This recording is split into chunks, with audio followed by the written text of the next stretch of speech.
السلام عليكم ورحمة الله وبركاته. ازيكم عاملين ايه؟ يا رب تكونوا بخير. انا جاي الفيديو ده عشان اقول حاجة واحدة بس، هي مش مهمة قوي بقدر اللي انت هتسمعوه دلوقتي. الحاجة دي هي ان خلال الفترة الجاية بإذن الله هتكون في كمية حاجات مهولة اشتغلنا عليها الفترة اللي فاتت وهنشتغل عليها الفترة اللي جاية، فترقبوها.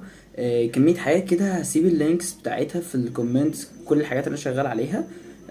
والديسكريبشن على اليوتيوب هتلاقوها برضو. آه الحاجات دي في منها ناس جامدة كتير قوي، قدر الامكان هحاول ان الناس دي تبقى بتفيدكوا بقدر الامكان وبتطلع كل اللي هي تقدر عليه. الناس دي هيكون في منها ناس من جوه مصر ومن بره مصر، فدي هتبقى حاجة نقلة تانية بإذن رب العالمين يعني.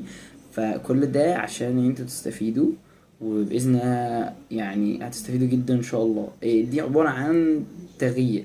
الواحد بيحاول دايما ان هو يعمل زي حاجة تغير اللي حواليه، عشان احنا مخلوقين عشان كده طبعا نغيره للأفضل. فدي هتبقى نقطة نقدر نقول عليها نقطة تغيير. فطبعا ده لازم يكون بدعمكم. فتعمل بقى لايك وشير وسبسكرايب واعمل الجرس بتاع اليوتيوب اللي جنب علامة سبسكرايب، هبقى اتكلم عنه في فيديوز تانية كتير ان شاء الله اللي جاية، عشان ده مهم جدا. وبس ترقبوا اللي جاي هيكون جامد. السلام عليكم.